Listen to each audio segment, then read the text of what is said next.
We've seen some techniques for building the baseboards for the floors of our interior structure here. Now I'm going to show you a different technique, a technique that's going to be extremely useful for doing the moldings. Okay, and if I go over here to View Image File,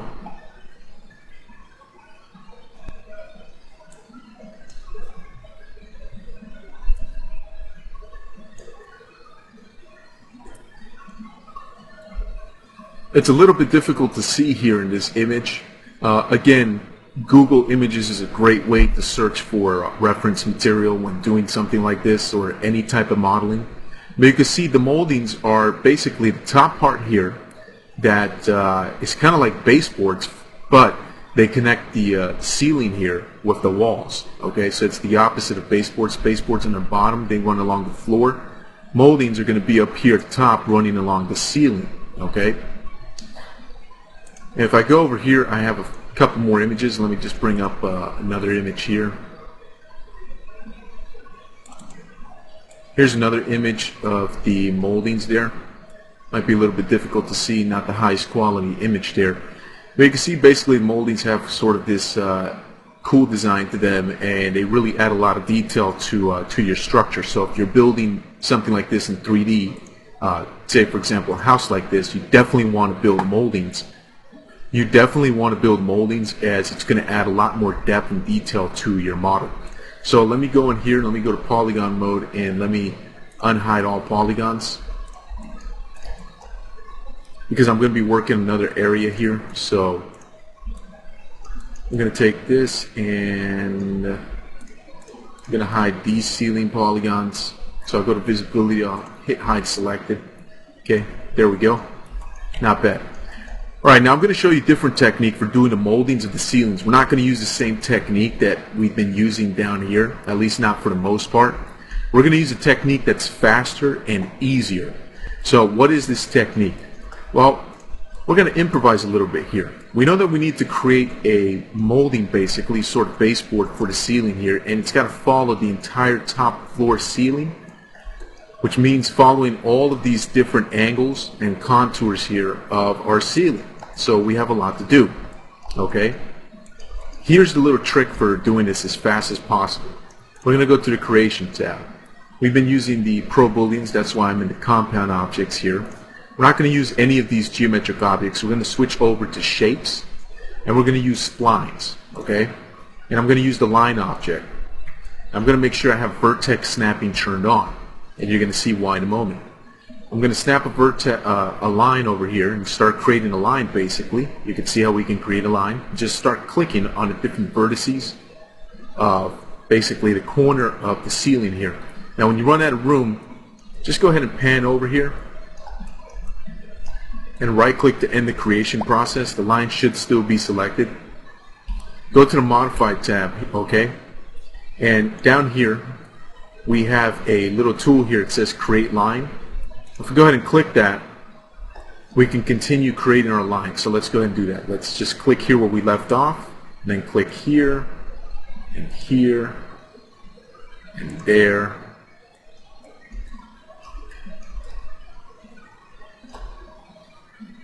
and there.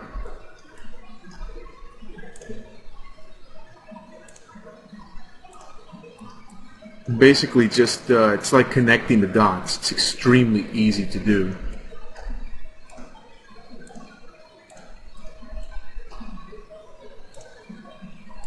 Just make sure you don't miss anything.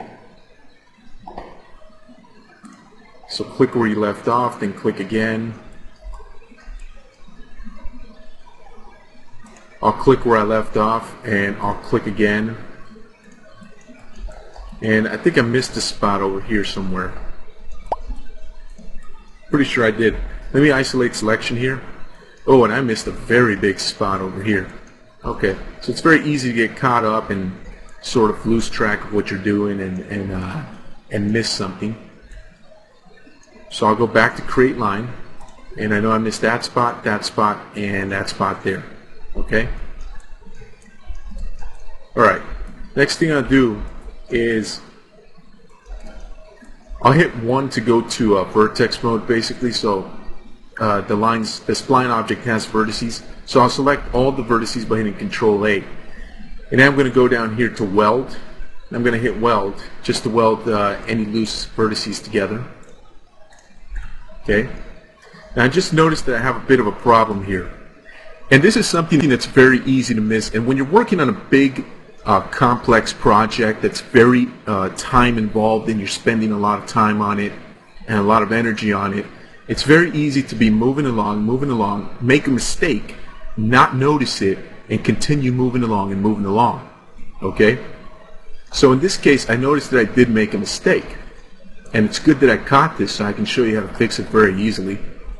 If you look at this wall, basically, let me select the wall geometry here.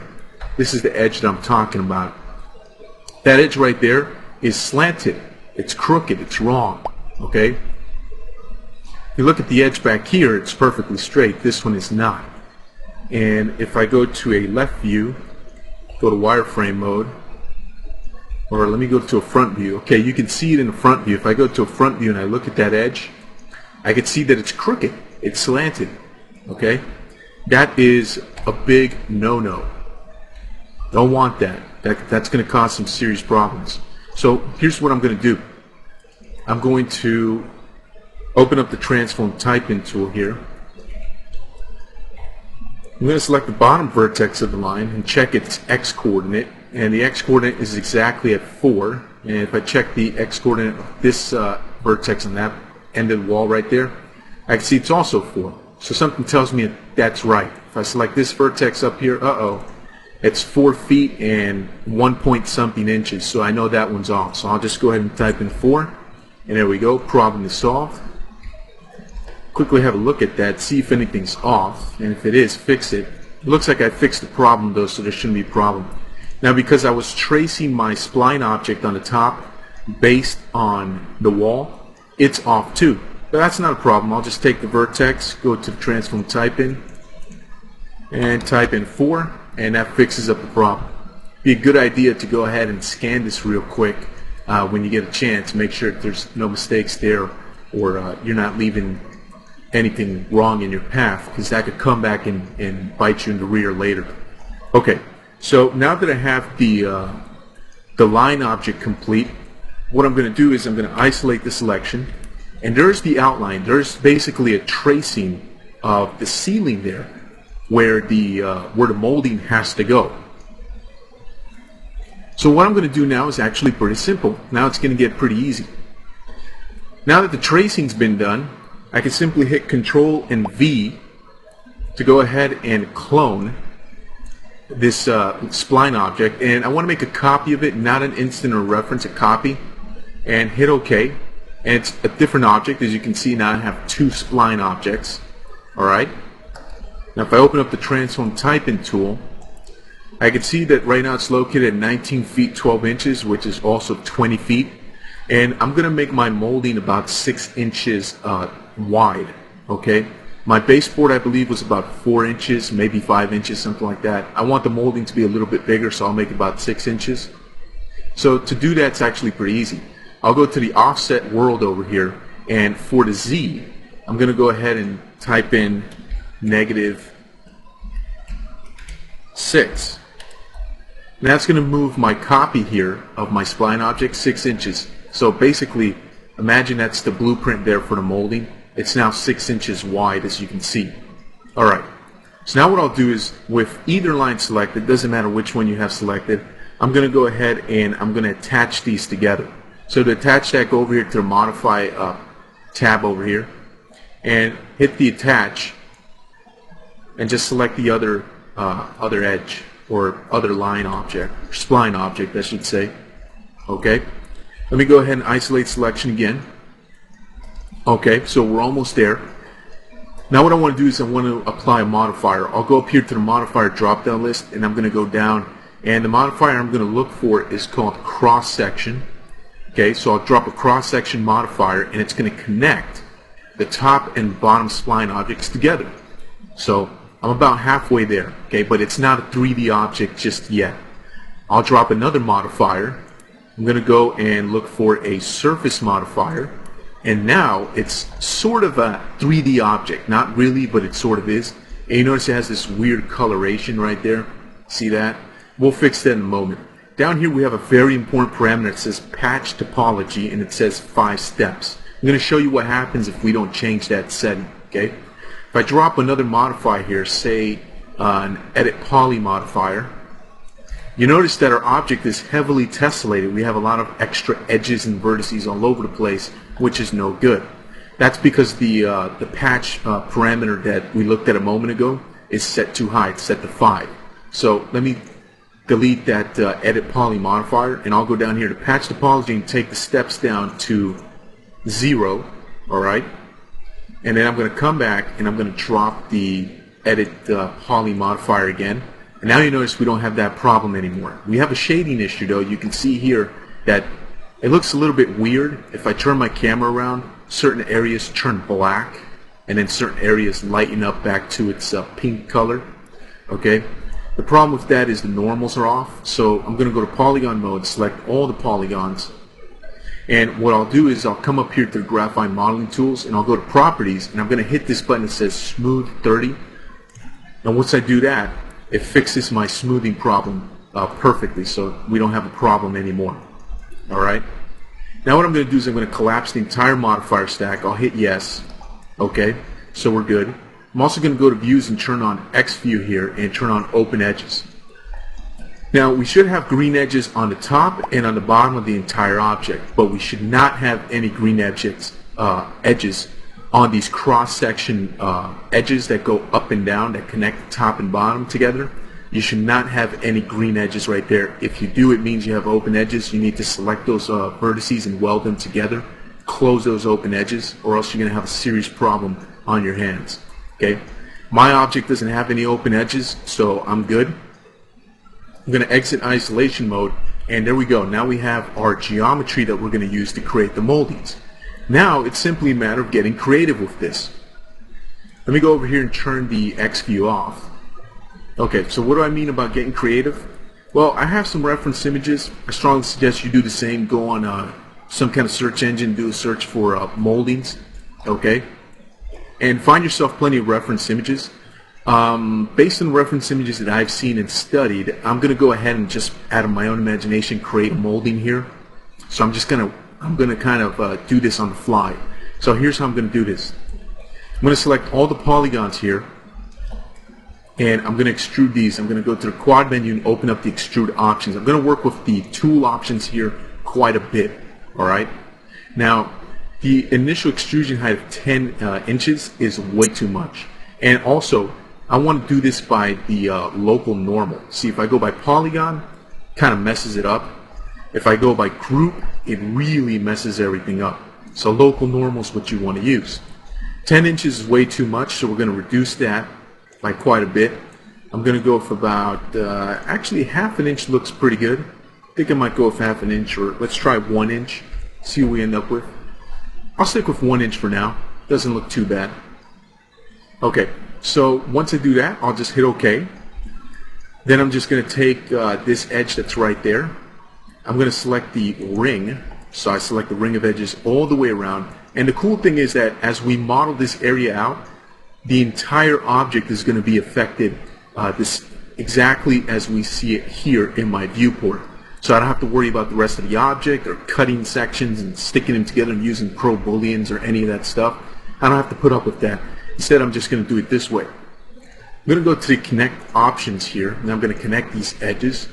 And I'll connect it one time straight down the middle. So pinch 0, slide 0, hit OK. I'm going to select this polygon that's right up here, and I'm going to select this polygon right there. I'm going to go to Modify Selection, select the loop, and if I pull out here with my camera, I can see that yes, in fact, I did select the loop correctly. You want to make sure you're on top of stuff like that.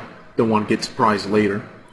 I'll go to the Extrude options, and I'll extrude this out. I think about another inch will be good, so I'll hit OK.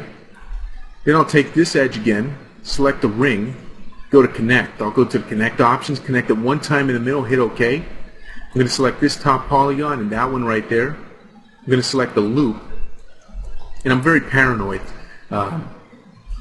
So I'll pull back and make sure I do have the loop selected. Once I just visually quickly confirm that I do, I'll extrude this again with the options. And 1 inch might work pretty good. So I'll hit OK. Alright, so that's enough extrusion for the moment. Alright. What I'm going to do now is I'm going to select this edge down here. Select the ring, so I have the entire ring of edges selected. And what I'm going to do here is I'm going to use the connect tool. And I'm going to connect this a couple of times like this, 2 times. And I'll hit OK. Then I'm going to select this polygon, that one. I'm going to make sure that I select the entire loop. Again, I want to check and make sure that I do. And I do have the entire loop selected. I'm going to go to extrude, to the options here. And I don't want to extrude out. I'm going to extrude negatively this time. So I'm going to hit, put a negative right there. And you can see it gets pushed so far in that it's clipping with the wall. So what I want to do is I want to reduce that. So maybe I'll go with about 1/2 inch instead, like so. Alright, that looks pretty good. I'll hit OK. And what I'm going to do is I'm going to select that inside edge and the bottom inside edge of that little geometry I've created. Select the loop all the way around. And I'm going to use the chamfer tool to make some interesting looking geometry here. Okay. I'm going to add plenty of segments. Maybe I'll add about 8 segments. And I'm going to increase the chamfer amount to about 1/2 inch is pretty good. Don't have to be totally exact. Actually, no, you want to go less than 1/2 inch or else you're going to have a clipping issue. So about 0.4, 0.46 is what I've got. Looks pretty good. So you create this really cool kind of chiseled in effect right there. I'll hit OK. And the next thing I'll do is I'll select that edge up there, select its loop, go to chamfer. I'll chamfer it plenty, something like this. Okay. And I'll add about 12 segments to make it look nice and smooth. Alright. I'm going to take the top edge right there, and I'm going to do the same thing. I'm going to select the loop. I'm going to go to chamfer, and I'm going to chamfer it to the point where the chamfer goes all the way to the top. 12 segments is good. I'll hit OK, so we create this sort of interesting looking molding there. This part doesn't look interesting enough in my opinion, so what I'm going to do is select that edge. I'll select the ring, and I'll select the ring of edges all the way around. I'll use the connect tool, and let's make a few connections here. We'll make about 4 connections. Will probably look pretty good. I'll hit OK. Go to polygon mode, select those 2 polygons and then those 2 polygons in the bottom, so I have basically these 2 strips of polygons selected. Go to modify selection and the graphite modeling tool, select the loop. Make sure I have the loop selected all the way around. I do. I'm going to go to extrude. I'm going to extrude that not so much, just a little bit. Around 0.2 in the negative. I'll hit OK. Now I'm going to select the inside edge there of the new geometry that I created. The inside top and bottom edges. Select all 4 of those. Okay. And I'm going to select our loops and I'm going to chamfer those. And see if I come up with a pretty interesting design here. I'm going to knock down the segments to about maybe 6. I don't want to get too crazy with it. So something like this looks pretty good. Zoom in here a little bit too much.